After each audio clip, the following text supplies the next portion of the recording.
সঙ্গে আছে উভচর যুদ্ধ জাহাজ।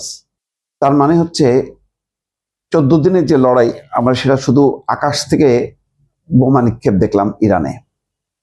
ইরানের কোনো স্থলভাগ ক্ষতিগ্রস্ত হয়েছে, বহু অবকাঠামো, কিন্তু কোনো অঞ্চল দখল হয়নি বা কোনো অঞ্চলে সৈন্যরা নামেনি। এই প্রথমবার নামতে যাচ্ছে মেরিন সেনা। কিছুদিন থেকে আলোচনা চলছিল যে মেরিন সেনারা নামবে এবং স্থলভাগে তারা আক্রমণ শুরু করবে। সেই পরিস্থিতি হয়তো হইতে যাচ্ছে। তার মানে হচ্ছে একটা চূড়ান্ত রূপ নিতে যাচ্ছে আগামী 2-1 দিনের মধ্যেই। যুক্তরাষ্ট্র ইসরায়েলের সঙ্গে ইরানের চলমান যুদ্ধে প্রথমবারের মতো 2500 মার্কিন মেরিন সেনার একটি দল মোতায়েন করা হচ্ছে। জাপানের ওকিনাওয়ায় অবস্থিত নিজেদের ঘাঁটি থেকে 31তম মেরিন এক্সপেডিশনারি ইউনিটের সদস্যরা এখন যাত্রাপথে আছে। তাদের সঙ্গে রয়েছে উভচর যুদ্ধজাহাজ ইউএস ত্রিপলি। এই যুদ্ধজাহাজ থেকে মেরিন সেনারা সরাসরি রণক্ষেত্রে নামবে। উভচর বলতে বোধহয় স্থলভাগেও চলতে পারে এবং পানিতেও নামতে পারে, এরকম একটি বিষয়। এই যুদ্ধজাহাজ থেকে মেরিন সেনারা সরাসরি রণক্ষেত্রে নামবেন। কোনো সংকট মোকাবেলা কিংবা ইরানের কোনো অঞ্চলের নিয়ন্ত্রণ নেওয়ার প্রয়োজনে তাদের ব্যবহার করা হতে পারে। মূলত এই মেরিন সেনারাই হতে যাচ্ছে ইরান এবং যুক্তরাষ্ট্র ইসরায়েলের মধ্যকার যুদ্ধে মোতায়েন হওয়া প্রথম মার্কিন স্থল সেনা।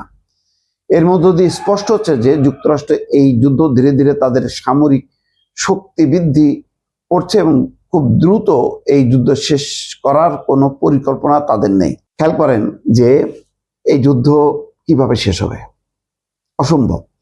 স্থলভাগের কোনো একটা অংশ হয়তো দখল করলো এবং ওই স্থলভাগের সৈন্যরা যুদ্ধ করবে, সরাসরি সম্মুখ যুদ্ধ। উপর থেকে তারা বিমান থেকে বোমা বর্ষণ করবে। তো ভাবলাম যে একটা অঞ্চল তারা দখল করে বসে থাকলো, তারপরে অগ্রসর হতে গেলে তাদের আরো সেনা মোতায়েন করতে হবে, আরো সেনা মোতায়েন করতে হবে।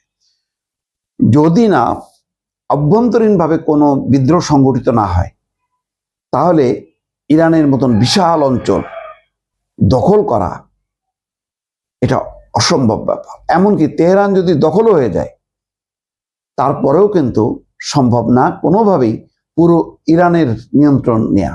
যুদ্ধটা এখন আস্তে আস্তে গেরিলা যুদ্ধে রূপ নেবে, যেটা ধারণা করা যায় গেরিলা যুদ্ধে রূপ নেবে। কারণ ইতিমধ্যে 14 দিন অতিবাহিত হওয়ার পর ইরানের সেনারাও জানে যে এখন যুদ্ধ কিভাবে করতে হবে, কিভাবে টিকে থাকতে হবে এবং কিভাবে লড়াই করতে হবে।